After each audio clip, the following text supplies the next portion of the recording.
Good morning. இன்றைக்கி mushroom கறி பண்ணலாம். மஷ்ரூம்ஸ் அதுக்கு நான் கட் பண்ணி வச்சுருக்கேன். சின்ன சின்னதாக இந்த மாதிரி ட்ரையாக கட் பண்ணிக்கணும். மஷ்ரூம்ஸ் வந்து button mushroom and oyster mushroom எடுத்திருக்கேன். பட்டன் மஷ்ரூம் வந்து வால்யூம் கொடுக்கும், ஆயிஸ்டர் வந்து நல்ல ஃப்ளேவர் கொடுக்கும்.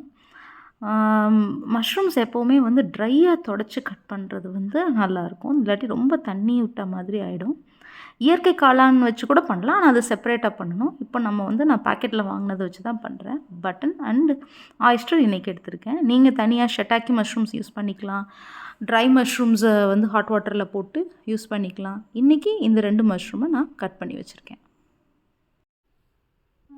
அப்புறம் மசால் அரைக்கிறதுக்கு வந்து நம்ம இன்றைக்கி தேங்காய் பால் தான் எடுக்க போகிறோம். அதோட கேஷ்யூஸும் எடுத்திருக்கேன். நான் தேங்காவை இந்த மாதிரி சின்ன சின்னதாக நறுக்கி வச்சுக்கணும். கேஷ்யூஸையும் சேர்த்து தேங்காய் பால் எடுக்க போகிறோம். அம்மியில் அரைக்கிறதுனா நம்ம வெறும் தேங்காயை அரைச்சாலே போதும், கன்சிஸ்டன்சி வந்துடும்.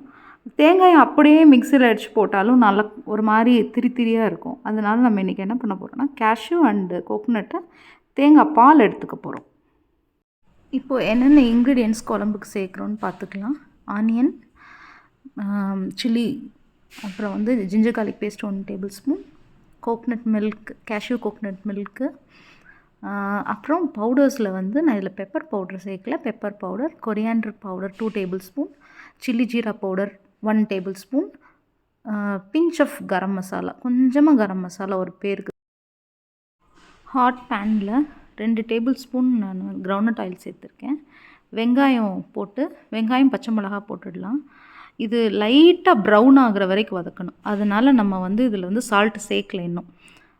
பாருங்கள், இப்போ இந்த அளவுக்கு ப்ரௌன் ஆனால் போதும். இப்போ நம்ம ஜிஞ்சர் கார்லிக் பேஸ்ட்டு சேர்த்துக்கலாம். ரொம்ப முறுமுறுன்னு ஆகக்கூடாது. ஜிஞ்சர் கார்லிக் பேஸ்ட்டுமே வந்து ரொம்ப வதக்க தேவையில்லை. ஏன்னா நம்ம அதுக்கப்புறம் மஷ்ரூம்ஸை வந்து சிக்கன் வதக்கிற மாதிரி வதக்க போகிறோம். எப்படி தண்ணி விட்டு சிக்கன் வருமோ அதே மாதிரி மஷ்ரூமை நம்ம கொஞ்சம் டைம் எடுத்து வதக்க போகிறோம். அதனால் ஜிஞ்சர் கார்லிக் பேஸ்ட் அப்போ செட் ஆகிடும். இப்போது மஷ்ரூம் போட்ட உடனே கடாயில் வந்து கீழே ஒட்டும். ஓகேவா? மஷ்ரூமும் ஒட்டும், அந்த ஜிஞ்சர் கார்லிக் பேஸ்ட்டும் ஒட்டும். ஸோ நம்ம இப்போ மீடியமில் இல்லாட்டி சிம்மரில் மாற்றிட்டு மஷ்ரூம் லைட்டாக தண்ணி விட ஆரம்பித்த உடனே தான் நம்ம வந்து கொஞ்சம் வந்து கூட்டி வைக்கணும் ஃப்ளேமை கீழே. ஸோ அது வரைக்கும் கிண்டிக்கணும் இடையில பார்த்துட்டு. இப்போ லைட்டாக தண்ணி விட்டுருச்சு. ஸோ நான் ஃப்ளேம் கூட்டிக்கிறேன். இப்போது 1.5 டீஸ்பூன் சால்ட் சேர்க்குறேன். இப்போ பார்த்திங்கன்னா நல்லா தண்ணி விட்டு வந்துட்டுருக்கு. இதுவும் நல்லா ட்ரை அவுட் ஆகட்டும். இப்போ ஆயிடுச்சு 5 மினிட்ஸ். இப்போ இந்த இது ஆகுறதுக்கு எனக்கு ஒரு 5 to 6 மினிட்ஸ் ஆகிருக்கு. இப்போ ட்ரை மசாலா சேர்த்துக்கலாம்.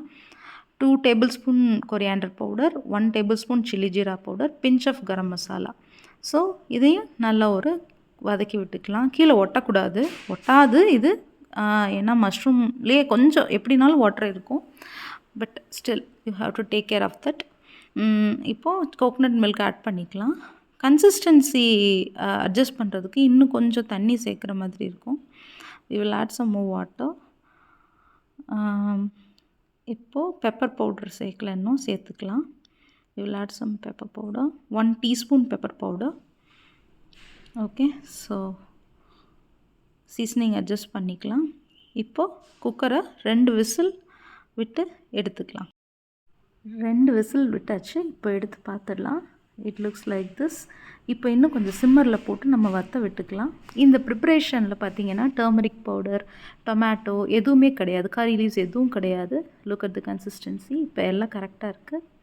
நம்ம இதை வந்து சர்விங் பவுல் மாற்றிடலாம். So we can serve it with idli, dosa, rice, chapati, puri, parotta. இது வந்து எல்லாத்துக்கும் வரும். So do try it. See you.